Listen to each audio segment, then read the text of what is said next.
Hello everyone. जब हमने last lecture में बोहर एटॉमिक मॉडल के बारे में डिस्कस करना स्टार्ट किया और उसमें हमने दो बहुत इंपॉर्टेंट टॉपिक्स पढ़े, दो बहुत इंपॉर्टेंट या हम ये कह सकते हैं पोस्टुलेट्स पढ़े, जिसमें हमने पहला पोस्टुलेट ये पढ़ा कि कोई भी जो एटम है उसमें न्यूक्लियस है, उसके चारों तरफ इलेक्ट्रॉन्स रिवॉल्व कर रहे हैं। क्यों कर रहे हैं उसका रीज़न हमने देखा। दूसरा हमने देखा कि उसमें जो एंगुलर मोमेंटम प्रेजेंट होता है वो क्वांटाइज्ड होता है। दो चीज़ों के बारे में हमने डिस्कस किया। वहां से हमें जो टोटल एनर्जी है उसका फॉर्मूला भी निकाल के आया सामने, और वो ये आया कि energy is equals to minus of M Z square E की power 4 divided by 8 epsilon naught का square N square H square. ये हमारे पास में एक फॉर्मूला निकल के आया और उन्होंने बताया कि ये हमारे पास जो भी एनर्जी होगी, टोटल एनर्जी, वो इतने के बराबर होगी। ठीक है, जहां से इस एनर्जी की वैल्यू अगर निकालें तो वो वैल्यू होती है 13.6 Z square upon n square. यहां तक हमने पीछे वाली वीडियो में डिस्कशन कर लिया था। अगर किसी ने नहीं देखा है तो जाके पीछे वाली वीडियो देख सकते हैं। ठीक है, आज हम उसी से आगे डिस्कस करेंगे। और जो कि सबसे इंपॉर्टेंट जो हम ये बात कर रहे हैं कि क्या क्या डिस्कस करेंगे आज, वो ये कि सबसे पहले तो हम इसका एक और पोस्टुलेट जो सबसे ज्यादा इंपॉर्टेंट बनता है, ठीक है, उसके बारे में, और जो एक रेबर कांस्टेंट है उसके बारे में डिस्कस करेंगे कि क्या होता है रेबर कांस्टेंट, किस लिए आया, क्यों कांस्टेंट है वो, इन सब चीज़ों के बारे में डिस्कस करते हैं।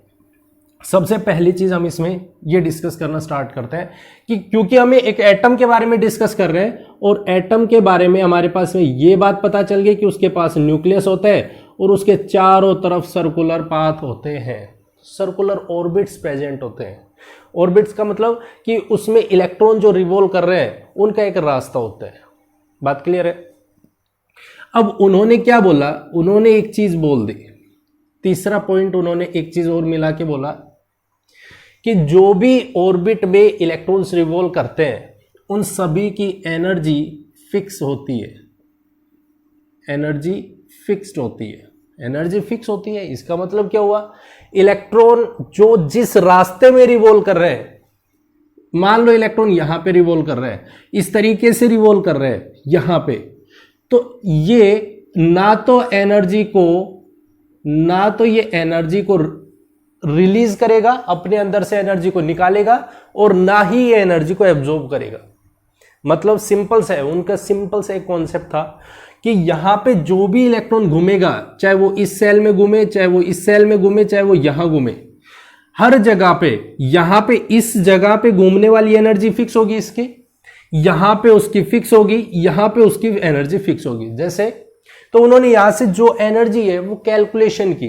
कैलकुलेशन क्या किया कि ये मान लो फर्स्ट ऑर्बिट, मेरा फर्स्ट रास्ता ये है, सेकंड रास्ता उसका ये है, थर्ड रास्ता उसका ये है, फोर्थ रास्ता उसका ये है। ठीक है, वो यहां से एक वैल्यू कैलकुलेट करते हैं और वैल्यू कैलकुलेट करके वो कहते हैं अगर यदि मान लो सपोज करो वो फर्स्ट ऑर्बिट में घूम रहे हैं, पहले ऑर्बिट में, तो हम यहां पे वैल्यू निकालने की कोशिश करते हैं 4 हाइड्रोजन एटम। ध्यान देना, 4 हाइड्रोजन एटम।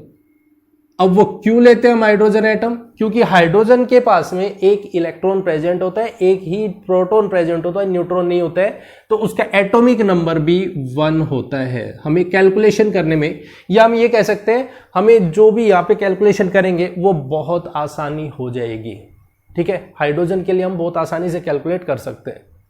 तो हाइड्रोजन के लिए जैसे उन्होंने कैलकुलेट किया तो उन्होंने बताया अगर यदि इलेक्ट्रॉन फर्स्ट ऑर्बिट में है, फर्स्ट सेल में प्रेजेंट है, E is equals to first, तो उस टाइम में उसकी एनर्जी क्या होगी, दैट इज -13.6 इंटू जेड कितने, 1, क्योंकि एटॉमिक नंबर तो 1 ही है उसका, और उसकी सेल कौन सी है, वो फर्स्ट है, फर्स्ट का square, that is equals to -13.6 electron volt. हमारे पास में ये एनर्जी आ गई। उन्होंने ये एनर्जी निकाली। चलो ठीक है, फर्स्ट ऑर्बिट के लिए ये एनर्जी है, सेकंड ऑर्बिट के लिए एनर्जी निकालने की कोशिश करते हैं। सेकंड ऑर्बिट के लिए एनर्जी क्या आएगी, वो एनर्जी ये आएगी कि -13.6 इंटू जेड तो 1 ही है, अपॉन 2 का स्क्वायर, क्योंकि मेरे पास में नंबर ऑफ सेल क्या चेंज हो गई है, पहले कौन सी थी, फर्स्ट थी, अब वो सेकंड सेल में घूम रहे हैं। तो उस टाइम में मेरे पास ये वैल्यू आई, कितनी वैल्यू आएगी, that is -13.6 divided by 4। Value calculate करेंगे इसकी तो ये हो जाएगा 4 3 जा -3.43 तो ये हो गया 164 इतने इलेक्ट्रॉन वोल्ट, ये वैल्यू आ गई। थर्ड ऑर्बिट में चलते हैं, E इज इक्वल्स टू 3। ध्यान से समझना एक एक चीज को, क्योंकि ये वैल्यूज हमें काम आएंगी, अभी काम आएंगी, इनकी जरूरत हमें पड़ेगी, ठीक है। तो E3 की वैल्यू क्या होगी, दैट इज -13.6 इंटू 1/3 की पावर 2, 3 का स्क्वायर, तो इज इक्वल्स टू क्या वैल्यू है, यहां से 9 से डिवाइड करेंगे तो ये -1.146 1.5 समथिंग वैल्यू आएगी इलेक्ट्रॉन वोल्ट। या क्या, जब हम E4 अगर यदि मान लो हम चौथे ऑर्बिट में इलेक्ट्रॉन को लेके जा रहे हैं, इलेक्ट्रॉन फोर्थ ऑर्बिट में रिवॉल्व कर रहे हैं, तो उस टाइम में क्या चेंजमेंट आएगा, तो वो आएगा -13.6 इंटू 1/4 का स्क्वायर, दैट इज 1/16। तो इसके वैल्यू शायद 1.85 समथिंग इतनी वैल्यू आएगी। ये हमारे पास में वैल्यू आई E1 E2 E3 E4 E5 ऐसे, ठीक है। एक चीज अगर यदि हम ध्यान से देखें तो हमारे पास में क्या चीज देखने को मिल रही है, जो हमने पीछे डिस्कस किया था, वो किया था कि जब जब हम इलेक्ट्रॉन को न्यूक्लियस से दूर लेके जाते हैं, मतलब नंबर ऑफ सेल बढ़ने लग रहे हैं, तो उस टाइम में एनर्जी की वैल्यू क्या हो रही है, यहां पे -13.6 लोअर है, उससे ज्यादा उससे ज्यादा उससे ज्यादा सबसे ज्यादा हो रही है, मतलब एनर्जी बढ़ने लग रही है, एनर्जी इंक्रीज कर रही है। क्लियर, यहां तक हम देख रहे थे। अब हम एक चीज इसमें नोटिस करें, क्या, डिफरेंस निकालें, डिफरेंस निकालते हैं। किसका डिफरेंस निकालते हैं, फर्स्ट का और सेकंड का। अगर यदि इलेक्ट्रॉन यहां से यहां पे है, इनके बीच में एनर्जी का डिफरेंस कितना है उसके साथ में हम कैलकुलेट करें। कैसे, देखो सबसे पहली चीज तो यह है, जब इलेक्ट्रॉन यहां पे है तो वो यहीं पे घूमेगा, यहीं पे घूम रहा है, ऐसे चक्कर लगा रहा है, ऐसे चक्कर लगा रहा है, ये इससे ज्यादा बाहर वो नहीं देख सकते। अगर यदि मान लो सपोज करो एक गधा है और उसके मुंह पे अपने क्या बांध दिया, एक बोरा बांध दिया, जहां पे सिर्फ उसके उस बोरे में हमने घास डाल दी है, सिर्फ वो क्या करेगा, उसमें ही मुंह डालेगा और उसी में ही खाएगा, उसके अलावा वो बाहर क्या है क्या नहीं है कुछ नहीं मेंशन कर सकता, कुछ नहीं देख सकते। लेकिन अगर यदि ये इलेक्ट्रॉन यहां से उठ के यहां पे जाना चाहेगा, जैसे मान लो सपोज करो आपको किसी पहाड़ी पे चढ़ना है, तो क्या करना पड़ेगा, आपको एनर्जी चाहिए, बार बार में आप पानी पियोगे, बार बार में आप एनर्जी ड्रिंक लोगे, क्यों लोगे, क्योंकि आप अपनी लोअर एनर्जी पे, आप पहले लोअर एनर्जी पे हो, आप उससे हायर एनर्जी पे जाना चाहते हो, आप उससे क्या कर रहे हो, हायर एनर्जी पे जाना चाहते हो। अगर यदि आप और भी हायर एनर्जी पे जाना चाहते हो, तो इसका मतलब ये हो गया आप इलेक्ट्रॉन को एक्साइट करवाने की कोशिश कर रहे हो। अगर मुझे इलेक्ट्रॉन को, ध्यान से समझनी, ये पॉइंट सबसे ज्यादा इंपॉर्टेंट बनता है। क्यों बनता है, क्योंकि ये चीज हमें आगे चल के बहुत अच्छे से काम में आएंगी, जो पीरियडिक प्रॉपर्टीज हम पढ़ेंगे वहां पे, ठीक है। अगर इलेक्ट्रॉन लोअर स्टेट से हायर स्टेट में जाने की कोशिश कर रहे हैं, तो वो अपनी मर्जी से तो जाएगा नहीं, उसे हमें एनर्जी प्रोवाइड करनी पड़ेगी, क्योंकि एनर्जी देनी पड़ रही। देखो हम चढ़ने लग रहे हैं, चढ़ेंगे, ऊपर चढ़ेंगे तो हमें क्या करना पड़ेगा, एनर्जी चाहिएगी, एनर्जी चाहिए। सेम तरीके से अगर यदि इलेक्ट्रॉन यहां से यहां पे गया, यहां से यहां पे गया, तो उसे एनर्जी देनी पड़ेगी, एनर्जी प्रोवाइड करनी पड़ेगी। और अगर यदि इसका अपोजिट होता है, इलेक्ट्रॉन यहां से यहां आ गया, हायर स्टेट से लोअर में, आप ऊपर खड़े हो, ऊपर से नीचे आ रहे हो, आपको जोर लगेगा ही नहीं, आप दौड़े दौड़े आओगे, दौड़े दौड़े चले आओगे, कोई एनर्जी की जरूरत नहीं पड़ेगी। मतलब यह है कि अगर यदि इलेक्ट्रॉन अपनी लोअर स्टेट से हायर स्टेट में जा रहा है, तो उसको हमें एनर्जी सप्लाई करनी पड़ती है, एनर्जी सप्लाई करनी पड़ेगी। और अगर यदि इलेक्ट्रॉन अपनी हायर स्टेट से लोअर स्टेट में आता है, तो उससे एनर्जी सप्लाई नहीं, वो खुद एनर्जी को रिलीज करेगा। और ये हम डिफरेंस अपनी इस एनर्जी से देख सकते हैं। और सबसे बड़ी बात तो क्या आती है, हम कितनी अमाउंट में एनर्जी प्रोवाइड करें। भाई सबसे बड़ी बात तो ये है ना कि ऐसा तो है नहीं कि हम यहां पे, मान लो यहां पे इलेक्ट्रॉन है, हम थोड़ी सी एनर्जी दे और वो बीच में आ जाएगा और बीच में घूमने लग जाएगा। नहीं, वो या तो यहां घूमेगा या फिर वो यहीं पे घूमेगा। इलेक्ट्रॉन अपनी एक सेल को छोड़ के दूसरे में जाएगा तो दूसरे सर्कल में ही जाएगा, बीच में नहीं रुक सकता है। बात क्लियर है? तो उसे यहां से उठ के यहां पे जाना है, तो कितनी अमाउंट में एनर्जी देनी पड़ेगी, यहां से यहां आने में कितनी अमाउंट में एनर्जी देनी पड़ेगी, जो इन दोनों के बीच का एनर्जी डिफरेंस है वही मुझे बताएगा कि मैं अगर इसको इलेक्ट्रॉन को इस स्टेट से दूसरी स्टेट में भेजूंगा तो मुझे कितनी अमाउंट में एनर्जी उसे प्रोवाइड करनी है। और वो मुझे कौन बताता है? डेल्टा ई, जो क्या है? डिफरेंस है किनका? दो एनर्जी सेल्स के बीच का डिफरेंस। ठीक है, एनर्जी लेवल्स के बीच का डिफरेंस है। अगर यदि मान लो सपोज करो मेरे को फर्स्ट ऑर्बिट से सेकंड ऑर्बिट में जाने हैं, फर्स्ट ऑर्बिट से सेकंड ऑर्बिट में जाना है, तो मेरे पास फर्स्ट ऑर्बिट की एनर्जी दैट इज -13.6, और हम क्या जानते हैं? डेल्टा ई क्या होता है? EF माइनस EI, यही होता है फाइनल माइनस इनिशियल। किसी का जो डिफरेंस ले रहे हैं, जो डेल्टा कर रहे हैं, तो वो क्या होता है? फाइनल माइनस इनिशियल होता है। तो फाइनल माइनस इनिशियल कर दिया। फाइनल कितनी है? फाइनल सेकंड ऑर्बिट में जा रहे हैं, फर्स्ट ऑर्बिट से सेकंड ऑर्बिट में जा रहे हैं, तो फर्स्ट ऑर्बिट की एनर्जी दैट इज -13.6, सेकंड की that is -3.4, -3.4 minus -13.6 electron volt. Value calculate करते हैं तो वैल्यू आएगी +10.2 वैल्यू आ गई। अब देखो एक चीज, मेरे पास में पॉजिटिव वैल्यू आई है, पॉजिटिव वैल्यू आई है, इसका मतलब क्या है? पॉजिटिव वैल्यू मुझे इंडिकेट करती है, पॉजिटिव वैल्यू क्या इंडिकेट कर रही है? मुझे एनर्जी प्रोवाइड करनी है। मुझे कितनी अमाउंट में एनर्जी देनी पड़ेगी? वो 10.2 के लगभग उसको एनर्जी देनी पड़ेगी, तब ये इलेक्ट्रॉन फर्स्ट सेल से उठ के सेकेंड सेल में जाके रुकेगा। अगर मैंने इससे कम एनर्जी दे दी, 10.1 दे दी, 10 वैल्यू दे दी, या 9 दे दी, 8 दे दी, तो मैं कभी भी इलेक्ट्रॉन को एक स्टेट से दूसरी स्टेट में नहीं भेज सकता हूं, यहां से ऊपर नहीं भेज सकता। बात क्लियर है? तो मुझे यहां से यहां भेजना है तो इलेक्ट्रॉन को मुझे एनर्जी देनी पड़ेगी, और वो कितनी देनी पड़ेगी? वो इतनी अमाउंट में एनर्जी देनी पड़ेगी। बात क्लियर? चलो ठीक है, बहुत अच्छी बात है, आपको ये चीज समझ आई। उसके बाद अगर यदि हम दूसरी जगह पे चलते हैं, दूसरे पोजीशन पे जाके देखते हैं, सेकंड के लिए अगर यदि मान लो मेरे को सेकंड ऑर्बिट से थर्ड ऑर्बिट में जाने, सेकंड ऑर्बिट से थर्ड ऑर्बिट में जाने, तो वहां पे मुझे कितनी एनर्जी देनी पड़ेगी? तो that is delta E is equals to कितना? 3 - 2, 3 - 2 कितना हो गया? -1.5 minus of 3.4 electron volt. Value calculate करो, 1.54, तो ये हो गया माइनस और plus 1.9 something electron volt value आएगी। इतना ही आएगा, 1.5, 1.5, 3 और 4, तो 1.9 समथिंग। ठीक है, ये वैल्यू आ गई। अब देखो ये पॉजिटिव वैल्यू। एक चीज और नोटिस करो, और वो क्या कि डेल्टा ई की वैल्यू यहां पे कितनी है? पॉजिटिव 10.2 प्लस 10.2 वैल्यू है, जो कि ज्यादा है। किसके कंपैरिजन में? इसकी कंपैरिजन में।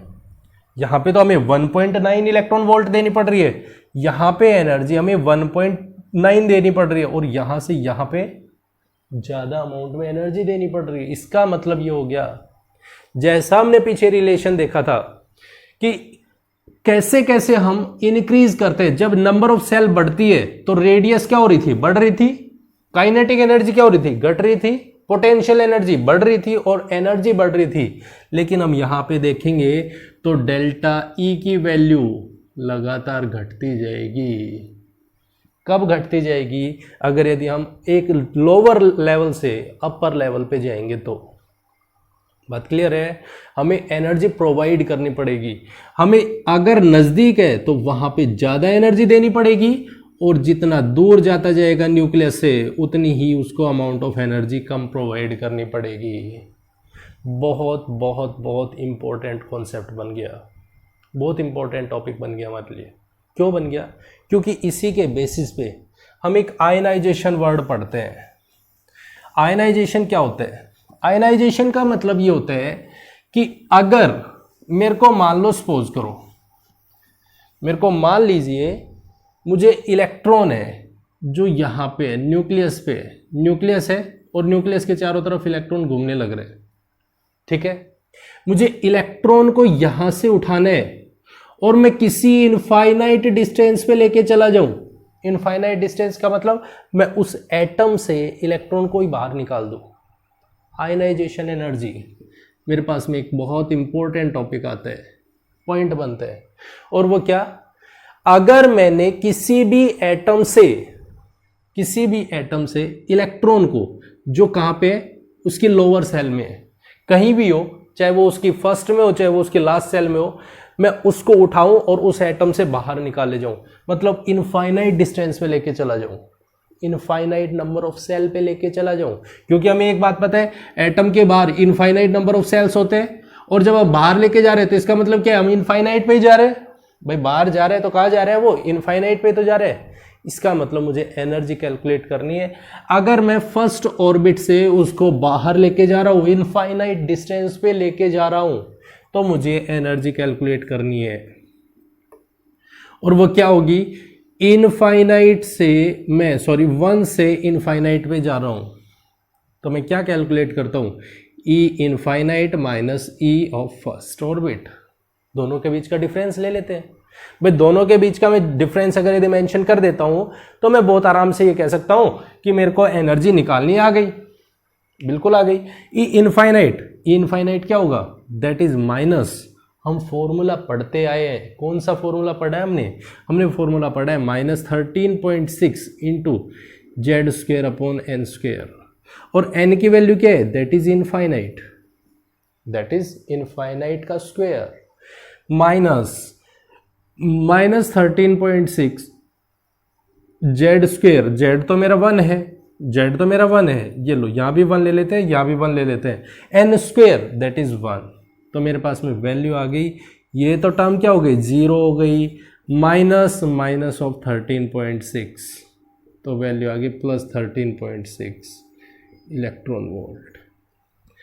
अगर यदि मैं किसी भी इनर ऑर्बिटल से और अगर इनफाइनाइट डिस्टेंस पे जाऊंगा तो मेरे को इतनी अमाउंट ऑफ एनर्जी प्रोवाइड करनी पड़ेगी, जहां पे मैं बहुत आराम से इलेक्ट्रॉन को इनफाइनाइट डिस्टेंस पे ले जाऊंगा, और इनफाइनाइट डिस्टेंस पे ले जाऊंगा तो उसे कितनी अमाउंट में एनर्जी देनी पड़ती है, उसी एनर्जी को हम बोलते हैं आयोनाइजेशन एंथैल्पी। बात क्लियर है, बात क्लियर हो गई, इतनी बात क्लियर है, ठीक है। अब एक चीज और, जो हमारे पास में यहां पे वर्ड आते हैं, वो क्या क्या वर्ड आते हैं ध्यान से समझने। हमारे पास में 2 वर्ड्स निकल के आते हैं, एक एक्साइटेशन, या हम ये कह सकते हैं एड्जॉर्प्शन, एब्जॉर्ब होना, एनर्जी एब्जॉर्ब करना, सॉरी एड्जॉर्प्शन नहीं, एब्जॉर्ब करना। एक वर्ड आता है मेरे पास में, जब मैं यहां पे खड़ा हूं, यहां से यहां पे, इस तरीके से मेरे पास में एनर्जी लेवल्स होते हैं, ये मेरे एनर्जी लेवल्स हैं, ठीक है। अगर यदि इलेक्ट्रॉन मान लो मेरा यहां पे है, फर्स्ट सेल मेरी ये है, इस सेल से मेरा इलेक्ट्रॉन एक्साइट किया, यहां पे चला गया, इलेक्ट्रॉन यहां पे चला गया, यहां पे चला गया, यहां पे चला गया, इस एनर्जी को जो यहां से उठ के इस पे जा रहा है, तो मुझे देखो एक चीज, अगर यदि आप समझो, मान लो मैं एकदम से उदास बैठा हूं और मेरे अंदर एकदम से कोई भी ऐसी चीज दिमाग में आई कि मैं खुश हो गया, बहुत खुश हो गया, मतलब मेरे को क्या मिली है, एनर्जी मिली है। किस चीज की एनर्जी मिली है, एक्साइट होने की एनर्जी मिली है, एक्साइट होने की एनर्जी मिली है ना, कि भाई मैं पहले तो क्या था, मैं उदास खड़ा था, ऐसे खड़ा हूं, और एकदम से मेरे को एनर्जी आई, एनर्जी आते मेरे पास में, वाह बहुत बहुत बहुत अच्छी बात होगी, मतलब एक्साइटेशन। कहां से, अगर यदि मैं किसी लोअर ऑर्बिट से हायर ऑर्बिट पे जाता हूं तो मैं इस एनर्जी को एक और नाम से भी इंडिकेट कर देता हूं, जिसको मैं बोल देता हूं एक्साइटेशन एनर्जी।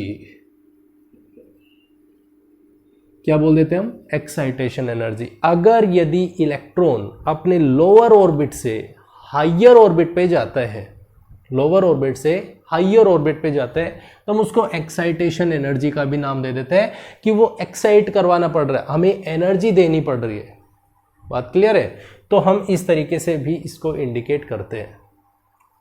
अब उन्होंने 1-2 चीजें और बोली। उन्होंने क्या बोला कि ध्यान दीजिए, अगर यदि मैं किसी भी सेल में, क्योंकि हम एक चीज पढ़ते आए हैं कि हमारे पास में कोई भी एक एटम है और उस एटम में बहुत सारी सेल्स है, बहुत सारी सेल्स हैं, जिनमें हम सेल्स को नाम देते हैं कि ये वाली मेरी के सेल, ये वाली मेरी एल एम एन, इस तरीके से एक और बना लेते हैं, ये वाली सेल है, ये मेरा कोई भी एटम है। ठीक है, बात क्लियर है।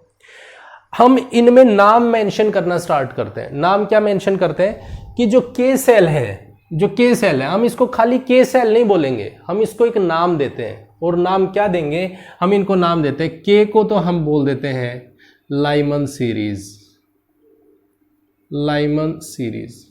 अब लाइमन सीरीज, इसका मतलब क्या हुआ, लाइमन का मतलब क्या हुआ, लाइमन का मतलब हुआ कि देखो इलेक्ट्रॉन हम ऊपर से नीचे भी ला सकते हैं और नीचे से ऊपर भी ले जा सकते हैं। बात क्लियर है ना। मान लो अगर यदि इलेक्ट्रॉन मेरा यहां पे पड़ा हुआ है तो मैं इसको यहां से यहां भी ले जा सकता हूं और मैं यहां से यहां भी लेके आ सकता हूं। दोनों काम है मेरे पास में।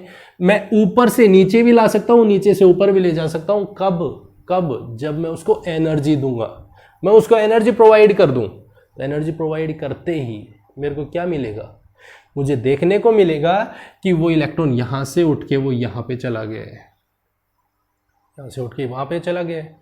अगर यदि मैंने इसमें से एनर्जी रिलीज कर दी, एनर्जी निकाल दी, जब मैं एनर्जी दे रहा हूं तो ये यहां जा रहा है, एनर्जी निकाल दूंगा तो वो क्या होगा, ऊपर से वो नीचे आएगा। भाई मैं बहुत खुश हूं, बहुत खुश हूं, वाह भाई वाह, मेरे को बहुत चीजें मिली हुई हैं, बहुत मेरे पास में गाड़ी है, बंगला, बहुत कुछ है। और एकदम से आके कोई ये कह दे तुम्हारी गाड़ी चोरी हो गई, मैंने बहुत अच्छे से गाड़ी को सजा के रखा है, ठीक है, एकदम से आके कोई कह दे तुम्हारी गाड़ी चोरी हो गई, मैं क्या हो गया, लटक गया मुंह। एनर्जी क्या हुई, मेरी तो एनर्जी निकल गई ना, सारी एनर्जी खत्म हो गई। तो अगर यदि एनर्जी यहां से रिलीज हो जाती है तो वो अपनी क्या होता है, अपनी लोअर स्टेट में आ जाता है। बात क्लियर। तो लोअर स्टेट में आता है लाइमन सीरीज। इसका मतलब क्या हुआ, अगर यदि इलेक्ट्रॉन पांचवी सेल है तो वो फर्स्ट में आ गया, चौथी सेल है तो इसमें आ गया, थर्ड सेल से इसमें आ गया, इसमें आ गया, इसमें आ गया। अगर यदि वो फर्स्ट सेल में आते हैं, फर्स्ट सेल में इलेक्ट्रॉन अगर ऊपर वाली किसी भी सेल से नीचे वाली सेल में आते हैं, लाइमन सीरीज बोलते हैं उसको। उस सीरीज को हम क्या बोलते हैं, लाइमन सीरीज, लाइमन सीरीज। ठीक है। अगर यदि इलेक्ट्रॉन्स सेकंड सेल में आते हैं, इलेक्ट्रॉन थर्ड सेल से यहां से यहां पे आ गए, यहां से यहां पे आ गए, यहां से यहां पे आ गए, सेकंड सेल में, ये मेरी फर्स्ट सेल, सेकंड सेल में आ गए, तो हम इनको बोलते हैं बाल्मर सीरीज। के एल में आएंगे तो बाल्मर सीरीज। ठीक है। तीसरा, अगर यदि हम इससे आगे चलते हैं, थर्ड वाली में चलते हैं, इससे आगे चलते हैं, इसमें आगे, तो हमारे पास में क्या बोलेंगे, Lyman, Balmer, Paschen. M shell में है तो पाश्चन सीरीज, पाश्चन सीरीज। ठीक है। सिमिलर तरीके से हम अगर यदि इससे आगे चलते हैं तो एन में आए तो हमारे पास में ब्रैकेट बोलते हैं, ब्रैकेट। और एन के बाद में के एल एम एन ओ में आएंगे तो हम इसको पी फंड बोलते हैं, पी फंड सीरीज। तो हमारे पास में यहां से एक अलग से नाम दे दिया कि हम इसको के एल एम एन नहीं, हम इसको सीधा ये बोल देते हैं कि भाई बाल्मर सीरीज से लाइमन सीरीज में आ रहे हैं। तो मतलब क्या हुआ, बाल्मर सीरीज से लाइमन सीरीज में आ रहे हैं। इसका मतलब हो गया कि जो पहली सेल है इसका नाम लाइमन है, दूसरी है इसका बाल्मर है, तीसरी है इसका पाश्चन है, चौथी है इसका ब्रैकेट है, पांचवी इसका पी फंड है।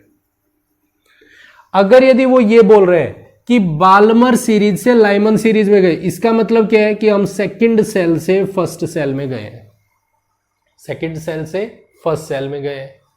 अगर यदि उसने बोल दिया पाश्चन सीरीज से हम लाइमन सीरीज में गए, तो इसको हम बोल देते हैं कि ये हमारे पास में थर्ड सेल से फर्स्ट सेल में गए। अगर वो उल्टा करके बोल दे, क्या चीज बोल दे, लाइमन सीरीज से हम पी फंड सीरीज में है, इसका मतलब क्या है कि हम पहली सेल से फर्स्ट सेल, जो मेरा ये है लाइमन सीरीज से बाल्मर पी फंड में आए हैं, तो मतलब मेरे पास में पांचवी सेल में आए हैं, पांचवी सेल में पहुंचे। मतलब हमने नाम इंडिकेट कर दिया, जैसे इसको बोल दिया राजू, काजू, फाजू, ऐसे करके इसका नाम दे दिया हमने। बात क्लियर। अब हमने इसको नाम दिया कि पहली सेल है तो इसका नाम हो गया लाइमन, दूसरी सेल होगी तो उसको हम बाल्मर बोलते हैं, तीसरी सेल होगी तो उसको हम पाश्चन बोलते हैं, चौथी होगी तो उसको पी फंड बोलते हैं, सॉरी ब्रैकेट बोलते हैं, और पांचवी को हम पी फंड बोलते हैं। नाम मेंशन कर दिया। अब कहां से कहां पे आ रहे हैं वो हम बहुत अच्छे से इंडिकेट कर सकते हैं। अगर यदि हम पी फंड से और हमें कह दिया पाश्चन पे जा रहे हैं, पी फंड से पाश्चन पे जा रहे हैं, इसका मतलब क्या हुआ, पी फंड मेरा पांचवी सेल है और पाश्चन मेरा थर्ड सेल है, तो हम यहां से उठ के यहां पे गए। ऐसे ट्रांजिशंस आपको देखने को मिलेंगे जब आप न्यूमेरिकल्स करोगे, वहां पे सबसे ज्यादा काम आएगा ये, ध्यान देना इस बात का। बात क्लियर है। तो इस चीज को ध्यान में रखते हुए हमारे पास में एक चीज बोली और बहुत इंपॉर्टेंट बोल दी, एक रिलेशन दिया उन्होंने, और वो रिलेशन क्या दिया, वो रिलेशन ये दिया कि हमारे पास में बहुत ही इंपॉर्टेंट बात बता दी, और वो ये बताई कि हम ट्रांजिशन कैसे कर सकते हैं। ट्रांजिशन कैसे कर सकते हैं, मतलब ट्रांजिशन का मतलब ये हो गया कि जैसे मान लो सपोज करो मेरे को यहाँ से मैं इस तरीके से आ रहा हूँ, मेरे पास में कोई भी एक सीडी है, क्योंकि जो भी एक एटम बन रहा है, कोई भी एटम है वो उसमें जब पाथ बने हुए हैं, हम एक सेल से दूसरी सेल पे जा सकते हैं, दूसरे से तीसरे पे जा सकते हैं, तो वो इस तरीके से एक सीडी बनी हुई है। कोई मुझसे ये पूछे कि भाई मैं कितने ट्रांजिशन दिखा सकता हूँ, मैं इस सीडी पे आना है, मुझे इस सीडी से चलना है, आपको ऐसा समझना आप बहुत ही पावरफुल हो, ठीक है, आपको ये मान के चलना है कि आप बहुत पावरफुल हो। आप क्या करोगे, इस सीडी से आप इस सीडी पे आ सकते हो, बिल्कुल आ सकते हो। आप इस सीडी से आप इस सीडी पे आ सकते हो, पावरफुल हो, आप उछल के नीचे वाले पे आ गए। आप और भी पावरफुल हो, आप इस वाले पे भी कूद सकते हो, आप इस वाले पे भी कूद सकते हो। मतलब आपको ट्रांजिशंस शो करने हैं, कितने नंबर ऑफ ट्रांजिशंस होंगे वो डिपेंड करेगा हमारे पास में यहाँ पे बीच में लेवल्स कितने हैं। अब ऐसा जरूरी नहीं है आप केवल यहाँ से नहीं कूद सकते हो, नहीं, आप यहाँ पे आना चाहते हो, यहाँ पे यहाँ पे आना चाहते हो, कहाँ से चल सकते हो, यहाँ से यहाँ भी कूद सकते हो, यहाँ से यहाँ, यहाँ से यहाँ, यहाँ से यहाँ, ठीक है। उसके बीच में एक और रास्ता है, अगर आप यहाँ से यहाँ कूद गए तो फिर क्या होगा, आप यहाँ आ सकते हो, यहाँ आ सकते हो, यहाँ आ सकते हो, बीच में ये भी रास्ता है। अगर यदि आप यहाँ पे पहुँच गए तो यहाँ पे, और अगर यहाँ पहुँच गए तो यहाँ पे। आप ऊपर नहीं जा रहे हो, आप नीचे की तरफ आने की कोशिश कर रहे हो, नीचे आ रहे हो। बात क्लियर है। यही सिमिलर तरीके का ट्रांजिशन हम कहाँ दिखाते हैं, एटम के अंदर दिखाते हैं। कैसे, अब मैं इसको एक लाइन की फॉर्मेट में अप्लाई करने की कोशिश करूंगा कि लाइन की फॉर्मेट में मैं इसे दिखाऊं। देखो ये मेरे पास में कोई भी एक सिस्टम है, क्योंकि हमें एक बात पता है, एनर्जी लेवल्स जैसे जैसे हम ऊपर बढ़ते जाते हैं तो हमारे पास में एनर्जी लेवल्स बढ़ता जाते हैं। चलो ठीक है, मेरे पास है 5 सेल्स हैं, यहाँ पे 5 सेल है, 1 2 3 4 5। मुझे 5th सेल से फर्स्ट पे आना है और मुझसे ये पूछ लिया मैक्सिमम ट्रांजिशंस बताइए, मैक्सिमम ट्रांजिशंस कितने हो सकते हैं, यहाँ पे कितने मैक्सिमम ट्रांजिशन होंगे मुझे ये बताओ। कैलकुलेट करो कि यहाँ मैक्सिमम ट्रांजिशन कितने होंगे। बात क्लियर है, कितने होंगे देखो कैलकुलेट कर लेते हैं। 5वें से पहले पे आना है, 5वें से मुझे पहले पे आना है, लो भाई मैं ये आ गया। मैं 5वें से चौथे पे भी दूसरे पे भी आ सकता हूँ, 5वें से मैं तीसरे पे भी आ सकता हूँ, 5वें से मैं चौथे पे भी आ सकता हूँ। मतलब मेरे पास में यहाँ से कितने ट्रांजिशन हुए, मैं 5वें से फर्स्ट पे आ गया, 5वें से सेकंड पे भी आ सकता हूँ, भाई सेकंड से वापस आ जाऊँ, थर्ड पे आ सकता हूँ, थर्ड से मैं फर्स्ट पे आ जाऊँ, मैं 4th पे आ सकता हूँ, 4th से मैं फर्स्ट पे आ जाऊँ, ऐसा भी हो सकता है। अगर यदि मैं 4th पे आ गया, 5th से मैं 4th पे आ गया, तो 4th से मैं कहाँ आ सकता हूँ, 4th से मैं फर्स्ट पे आ सकता हूँ, 4th से मैं सेकंड पे आ सकता हूँ, 4th से मैं थर्ड पे आ सकता हूँ, इस तरीके से भी आ सकता हूँ। अगर मेरे को यहाँ पे बोल दिया थर्ड पे आ गया, मान लो मैं 4th से थर्ड पे आ गया, थर्ड से मैं फर्स्ट पे और थर्ड से मैं सेकंड पे, अब मैं यहाँ से सेकंड से फर्स्ट पे। देखो अब इसका मैं नाम दे सकता हूँ, नाम मेंशन कर सकता हूँ, क्या बोल सकता हूँ, अगर यदि मैं यहाँ पे हूँ तो इसका नाम क्या होता है, 5वीं का होता है पी फंड, पी फंड नाम होता है, इसका नाम होता है ब्रैकेट, ब्रैकेट, इसका नाम क्या होता है, इसका नाम क्या होता है पाश्चन, बाल्मर, और इसका लाइमन। पी फंड से मैं लाइमन पे आ गया, पी फंड से मैं बाल्मर पे आ गया, पी फंड से मैं पाश्चन पे आ गया, और पी फंड से मैं ब्रैकेट पे आ गया।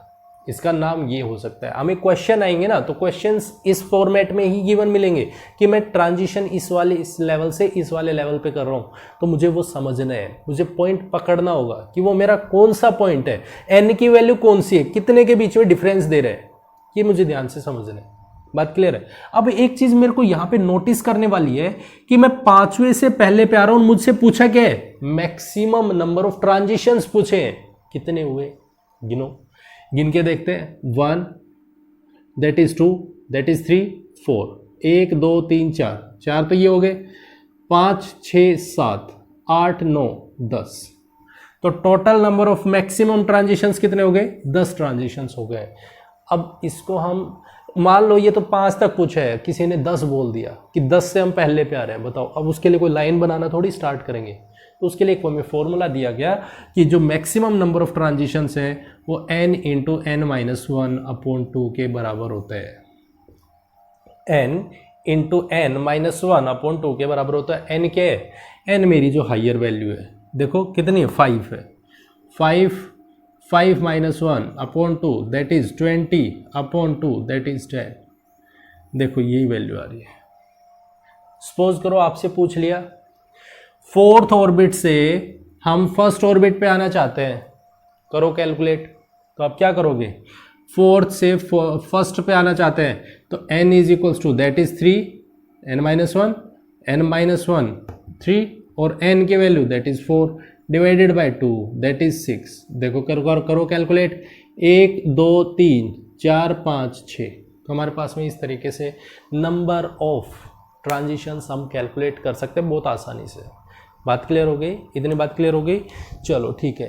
ये बात अगर यदि हमें समझ में आई तो हमें एक, जैसे हमें एनर्जी का फॉर्मूला दिया, एनर्जी का फॉर्मूला दिए, एक चीज समझ लेते हैं कि हमें एक एनर्जी के साथ में, क्योंकि जब हम आगे चल के पढ़ेंगे प्लैंक्स कांस्टेंट की वैल्यू पढ़ते हैं, प्लैंक्स ने एक लॉ दिया जिसमें एनर्जी कैलकुलेट की, वो हमने नहीं पढ़ा है, वो हम आगे चल के पढ़ेंगे। उन्होंने बोला कि जो एनर्जी का डिफरेंस होता है, एनर्जी का डिफरेंस होता है या एनर्जी होती है, वो हमेशा बराबर होती है h न्यू के। एनर्जी किसके बराबर होती है, h न्यू के। एनर्जी डिफरेंस लेते हैं तो वो delta E is equals to h nu के बराबर होता है, और न्यू हमने पढ़ा frequency is equals to c by lambda होता है, ये हमने पढ़ा है। तो एनर्जी का फॉर्मूला यहाँ से निकल के आता है, डेल्टा E ले लिया तो h c बाई लेमडा, इसके बराबर हमारे पास वैल्यू आती है, ये एक वैल्यू निकल के आती है। ठीक है, इतनी बात हो गई, ठीक है। एक साइंटिस्ट है रेबर्ग, जिन्होंने एक बहुत ही बढ़िया बात बताई, और उन्होंने क्या बताया, एक साइंटिस्ट आए जिनका नाम था रेबर्ग, जिन्होंने कांस्टेंट दिया, जहां पे हम अगर एनर्जी की वैल्यू देखें, अभी तक हम एनर्जी का क्या फॉर्मूला अप्लाई कर रहे थे, हम एनर्जी का एक फॉर्मूला अप्लाई कर रहे थे, और वो ये कि R E is equals to minus of M E की power 4 Z square divided by 8 epsilon naught square N square H square, ये निकाल रहे थे, ये फॉर्मूला था। ध्यान से समझना है रेबर्ग कांस्टेंट कहां से आया है, ठीक है, ये फॉर्मूला हम अप्लाई कर रहे थे। हमारे पास में जो रेबर्ग हैं, उन्होंने एक फॉर्मूला दिया और उन्होंने बोला कि एनर्जी होती है वो इक्वल होती है मेरे किसी कांस्टेंट के बराबर। मेरा जो कांस्टेंट है, रेबर्ग ने कांस्टेंट दिया जिसको हम इंडिकेट करते हैं आर एच से, ठीक है, इनटू एच इनटू सी और n square sorry Z square upon n square. उन्होंने ये एक वैल्यू दी कि एनर्जी का जो फॉर्मूला होगा वो इसके बराबर होता है। अब उन्होंने कहा कि ये तो ठीक है, एच हम जानते हैं प्लैंक्स कांस्टेंट है, हम जानते हैं सी भी, हम जानते हैं जेड भी, हम जानते हैं एन भी, लेकिन ये क्या बला है भाई, ये आर एच क्या है, आपने क्या वैल्यू दी है, ये आर एच का फॉर्मूला क्या है? तो उन्होंने बोला घबराओ मत, आर एच की भी एक वैल्यू है और वो कांस्टेंट है। बोल कांस्टेंट है, ये क्या बात हुई, कांस्टेंट है तो कांस्टेंट कैसे है कांस्टेंट? तो उन्होंने कहा देखो आपकी एनर्जी ये वाली है, मेरी एनर्जी, सॉरी यहाँ माइनस साइन है, यहाँ माइनस साइन और है, ये और देखना माइनस साइन है, साथ में माइनस साइन और है, उन्होंने ये दिया था। उन्होंने कहा कि ये एनर्जी तो मेरी है, ये एनर्जी आपकी है, ठीक है। एनर्जी अगर यदि दोनों टर्म इक्वल टू के साइड में दोनों टर्म्स अगर यदि सेम है तो हम दोनों टर्म्स को आपस में इक्वेट कर सकते हैं, करते हैं। माइनस एम ई की power 4 Z square upon 8 epsilon naught square N square H square is equals to, यहां से वैल्यू लेते हैं minus of R H H C Z square upon n square. जो जो टर्म्स कैंसिल हो रही है कैंसिल करो, माइनस से माइनस कैंसिल, जेड स्क्वेयर से Z square cancel, H square से एच स्क्वेयर कैंसिल। क्या और टर्म को कोई कैंसिल हो रहा है? नहीं हो रहा है। तो हमारे पास में R H is equals to क्या आ गया, ये एच इसके डिवाइड में, एच क्या कहाँ काट दिया, एन स्क्वेयर है, ये एच स्क्वेयर नहीं है, ये एच स्क्वेयर, ये एन है, एन से एन कट गया, ये एच इधर आएगा डिवाइड में, सी डिवाइड में, तो हमारे पास वैल्यू आ गई एम ई स्क्वेयर ई की power 4 upon 8 epsilon naught square N H square into H into C. तो ये फॉर्मूला क्या बन गया हमारे पास, एम ई की power 4 divided by 8 epsilon naught square H cube C. Mass of electron हमें पता है जो कांस्टेंट होता है, ई की पावर 4 ये भी कांस्टेंट होता है, 8 ये भी कांस्टेंट है, एप्सिलॉन नॉट ये भी कांस्टेंट, एच भी कांस्टेंट, सी भी कांस्टेंट। इसका मतलब सारी टर्म्स कांस्टेंट है। इनकी जब हम वैल्यू पुट करेंगे तो मेरे पास में जो वैल्यू आएगी वो क्या आएगी, वो भी एक कांस्टेंट वैल्यू ही आएगी, वो भी एक कांस्टेंट वैल्यू आएगी। इसीलिए हम इसको बोलते हैं रेबर्ग कांस्टेंट। और रेबर्ग कांस्टेंट की वैल्यू क्या होती है, that is 1.09 into 10⁻7 metre inverse. मेरे पास में ये वैल्यू निकल के आएगी, जो बहुत बहुत बहुत इंपॉर्टेंट है। क्यों इंपॉर्टेंट है? क्योंकि मेरे पास में अगर मुझे ये बोल दिया, अभी तक तो हम क्या कैलकुलेट कर रहे थे, अभी तक तो हम ये कैलकुलेट करके चल रहे थे कि एनर्जी है, एनर्जी है, ठीक है। तो एनर्जी का फॉर्मूला मैं इसको साफ कर रहा हूं, ध्यान से नोट कर लेना इस चीज को। अगर यदि स्क्रीनशॉट लेना है तो स्क्रीनशॉट ले सकते हो इसका। अगर हम एनर्जी की वैल्यू को, एनर्जी डिफरेंस जिसको हम बोल रहे हैं एनर्जी डिफरेंस, तो हम एनर्जी डिफरेंस क्या ले रहे थे भाई, एक ऑर्बिट से दूसरे ऑर्बिट में जा रहे हैं तो एनर्जी डिफरेंस क्या हो रहा था हमारे पास में, एनर्जी डिफरेंस हो रहा था delta E is equals to H C by lambda, यही है। और एनर्जी की एनर्जी का फॉर्मूला क्या था, एनर्जी का फॉर्मूला था -13.6 Z square upon n square, यही था। N square that is final -13.6 Z square upon n initial का स्क्वेयर, ये बन रहे हैं। तो हमारे पास में यहां से वैल्यू क्या आ रही थी, -13.6 Z square into 1 upon n final square minus, अब माइनस साइन अगर थी, ये वैल्यू माइनस थी और ये माइनस माइनस, तो -1 पॉइंट आई का स्क्वायर, ये माइनस साइन हमने बाहर ले लिए तो ये बने। तो हमारे पास में इस रिलेशन को देखें तो हमारे पास ये बन रहे, लेमडा की वैल्यू यहां से कैलकुलेट करें। लेकिन अगर यदि हमें लेमडा की वैल्यू रेबर कांस्टेंट से कैलकुलेट करनी है, तो अगर यदि हमें लेमडा की वैल्यू कैलकुलेट करनी है तो लेमडा की वैल्यू क्या हो जाएगी, 1 अपॉन लेमडा, ठीक है। 1 upon lambda is equals to क्या आ जाएगा, ये -13.6 Z square 1 upon N F square minus 1 upon N I square, ये आ रहा है, और डिवाइड में एच सी, ये आ रहा है। लेकिन अगर यदि हम इसको, क्योंकि एच सी भी सोल्व करना पड़ेगा, तो हम इसको सीधा ही रेबर कांस्टेंट की वैल्यू से कैलकुलेट कर लेते हैं। रेबर्ग ने क्या दिया था, H C by lambda, energy के फॉर्मूला, एनर्जी का फॉर्मूला डेल्टा ई ले लेते हैं, तो वो था E final minus E initial.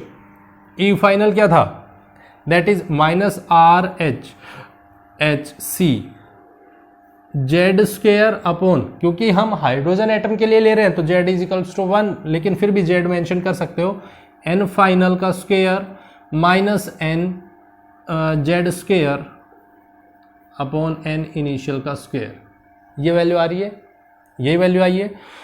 अब यहाँ से हम वैल्यू कैलकुलेट करते हैं, जेड स्क्वेयर भी कॉमन ले लो, minus R H C Z square 1 upon N F का square minus 1 upon N I का स्क्वेयर।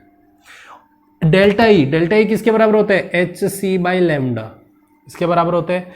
एच सी से H C cancel, H C से एच सी कैंसिल, तो मेरे पास में क्या बन गया, 1 upon lambda is equals to किसके बराबर आ गया, minus of R H that is Rydberg constant into Z square into में कौन, 1 अपॉन एन एफ का square minus 1 upon N I का स्क्वेयर, ये बन गया।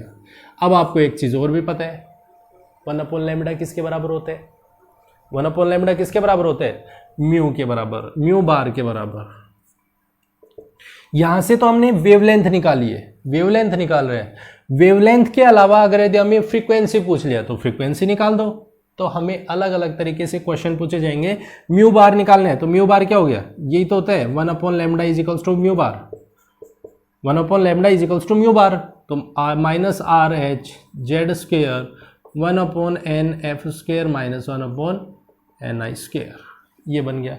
अगर हमें फ्रीक्वेंसी निकालनी है तो फ्रीक्वेंसी क्या होगा, किसी भी जो भी एटम है उसके लिए हमें फ्रीक्वेंसी निकालनी है, तो फ्रीक्वेंसी क्या होगा, फ्रीक्वेंसी होता है C by lambda is equals to frequency C into 1 upon lambda, 1 upon lambda क्या है, that is R H minus sign bar ले लिया, Z square into 1 upon N F square minus 1 upon N I square.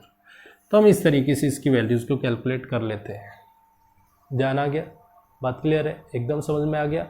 तो Bohr के जो atom के जो model थे, हम इसमें नेक्स्ट वीडियो में हम इसके कुछ जो लिमिटेशंस हैं उनके बारे में डिस्कस करेंगे और इसके न्यूमेरिकल से रिलेटेड बात करेंगे कि किस तरीके से आपसे इसके क्वेश्चंस पूछे जाएंगे, किस तरीके से वो डिस्कस करेंगे कि कैलकुलेट कीजिए इसके न्यूमेरिकल्स कैसे होते हैं।